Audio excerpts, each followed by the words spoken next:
Hello and welcome to Dear Comms, the coffee break podcast where we tackle your biggest corporate comms challenges. I'm Imogen. And I'm Amanda.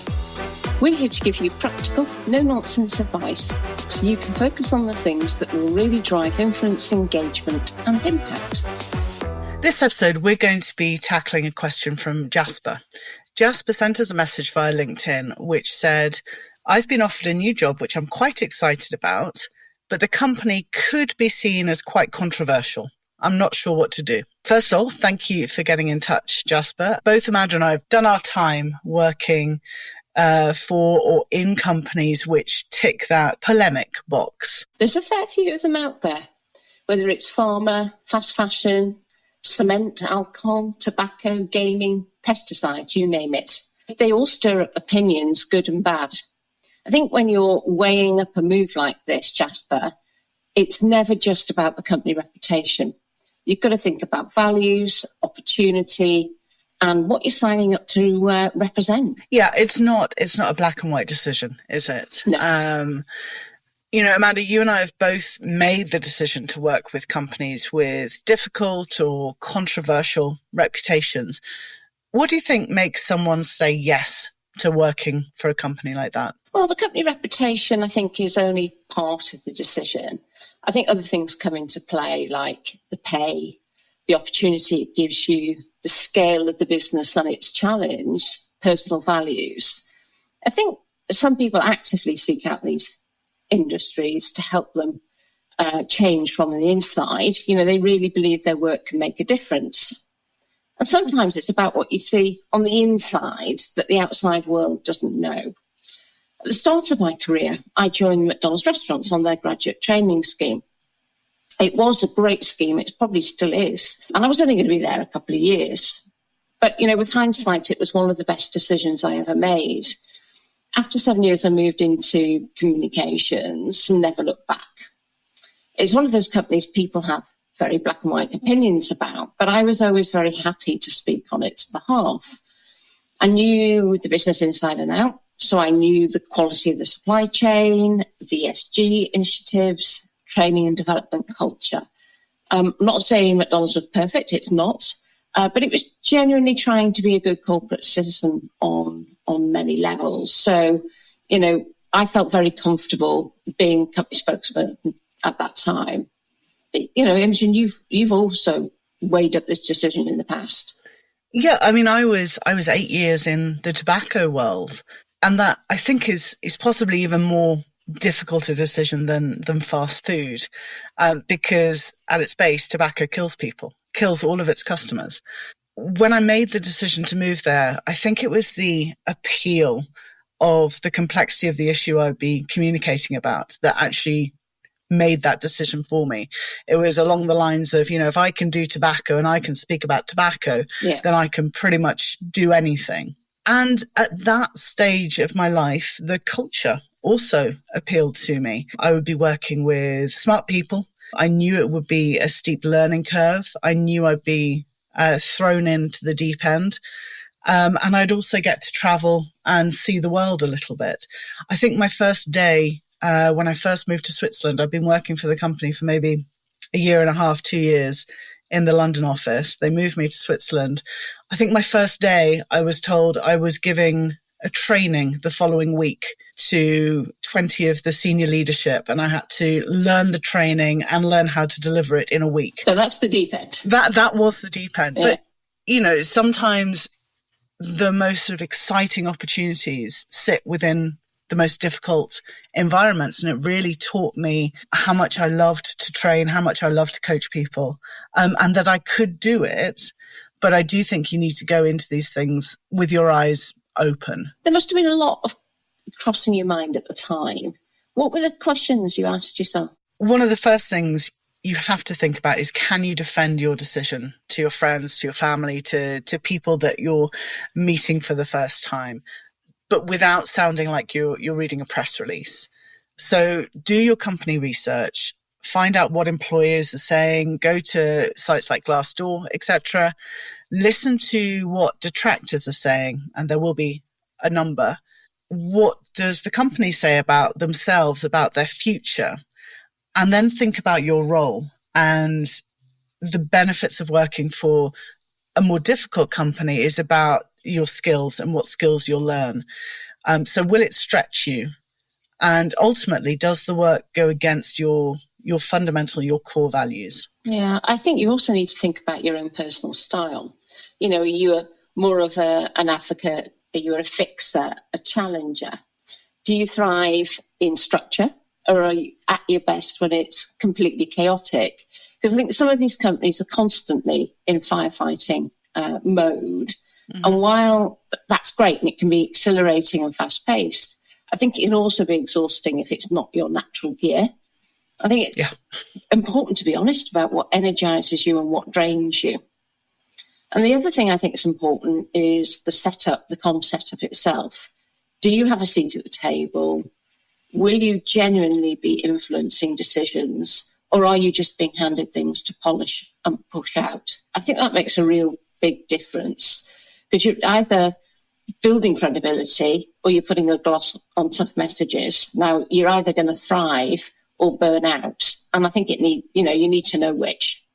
Yeah, burnout is a huge, huge risk factor in working for these very high-paced, high-difficulty, challenging companies. So you really need to be very conscious and very aware of your own limitations when it comes to your own mental health. And I think there are pros and cons about working for any company, really. What did you find were the benefits that you felt when you were working in this more controversial industry? In my experience, you're more likely to be at the heart of the business. I think where there's reputation risk, it usually means comms gets more strategic. I think what I absolutely can say is external stakeholders and the media want to talk to your company. It suits their agendas in so many different ways. And the skill development you get is next level. Stakeholder management, navigating politics, message development. I don't think I would have won the awards I did if I hadn't been part of or advising controversial companies. What did you find was a plus? I think you're absolutely right when it comes to exposure to senior leadership. I mean, as I said, I found it my first week in when I was suddenly training senior leaders on narrative and messaging and how to speak about the company. It's much faster than in other sectors I've worked in, where sometimes comms is kind of kept in the background a little bit. Because budgets tend to be bigger, and that's a sort of sweeping generalization, but they tend to be bigger. And therefore, I always found that the amount of development opportunities I was given and the progression that I was offered was also very quick and very varied. I was given the opportunity to travel the world, to speak to colleagues everywhere from Kazakhstan to Florida, bizarrely. You are offered opportunities that maybe other companies don't have the budget to give you. On the comm side of things, you learn a little bit more about balancing truth and company narrative and the line that there is between the two, because the company will always want you to say things which sound the best, but you also have to have that moral hat on as a communicator, absolutely, to make sure you're also telling the truth as it is. You certainly get a thick skin working in these kind of companies, and as I'm sure anyone who's worked with us will attest, you get a very strong voice and an ability to question things, which I think is essential to any communicator. You left your job after 8 years. Did you worry at the time that it was the wrong decision, that you wouldn't, be able to get another job having worked for a controversial company? I did. My friends did. My parents certainly did. I think that's one of the biggest worries, isn't it? If you feel like you've been tarred with a certain type of brush, having worked for one of these industries. And I don't think it needs to be the case, because some of the skills that you have learnt are so easily used in other contexts. So I think you can position your experience like that. So it's about navigating reputational complexity, shaping communications in high risk, high visibility. Put an emphasis on your maturity, your adaptability, the clarity you need when you're writing and giving counsel for these kinds of companies. That tough role brings and grows your confidence as a communicator. And I think those skills are easily transferable anywhere else. Yeah. And I think the other thing is be confident about your impact. Be ready to show your receipts if you like. If you're tracking metrics, you're logging budgets that you've managed, or you're building up a bank of case studies that show the roles you played and what the results are, that's only going to be, proof to your experience in the wider context. It's not just about saying you worked under pressure or dealt with ambiguity. You've got to prove it. And I think we talk about this all the time with storytelling. You've got to paint a picture of what you handled and how you move the needle. That kind of real world tested experience is incredibly valuable currency in anybody's communications career.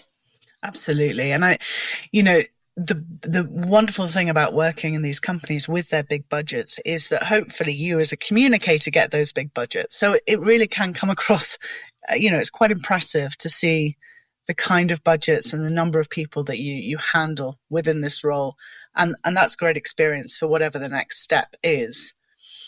I think, and I'm sure you've experienced this, there comes a time that working in one of these companies just starts to feel a little bit uncomfortable. So how do you know when to walk away? Because there is a pressure there, those golden handcuffs of a great salary and great travel and great perks. How do you know when to go? You've got to be honest with yourself. Sometimes your values shift or the companies shift and there's a disconnect. I'm a firm believer in believing in your gut instinct. Do you still believe what you're saying? Are you avoiding certain conversations? And it's not about ethics on paper. It's about the day-to-day realities of the role. I was someone who always does long tenures. I stick things out. I build relationships. I get deep into the business. But there was one role that was the exception. And honestly, the red flags were there before I even started, quite frankly. The way the hiring manager spoke about the rest of the team, the expectation I'd start delivering before I'd even joined, the siloed way of working, there was a huge disconnect with head office. It was all a signal. And I ignored it because the role looked exciting on paper. I told myself I could make it work and I could make a difference. But it just didn't align with how I wanted to work or lead. And I'm picking up on the comment you made earlier about can you justify it to friends and family? And I look back now, it was a bit hollow. So, my point I'm making is don't be a martyr. Sometimes, the most powerful move is choosing to walk away. Doesn't mean you failed. It just means you've listened to yourself and made a decision based on your values and not your ego. And it was exactly the same with me. When I came to the last year or so of my in-house job, I wasn't progressing the way in which I wanted. I wasn't learning anything new. And I had started to question and not get answers that I believed. And I knew at that point that when I was starting to have these doubts, then it was time to make a change. Absolutely. Not only because of my own values, but how can I do my job properly if I don't believe what I'm saying? I think it's important to find a line that you won't cross. So what are you willing to defend? Where are your non-negotiables? And, it's important to talk to your friends, talk to your peers, your friends, your family. It's not a decision that you need to make on your own. Yeah, and I think when I made that career error, I didn't widely talk about it. I have to be honest.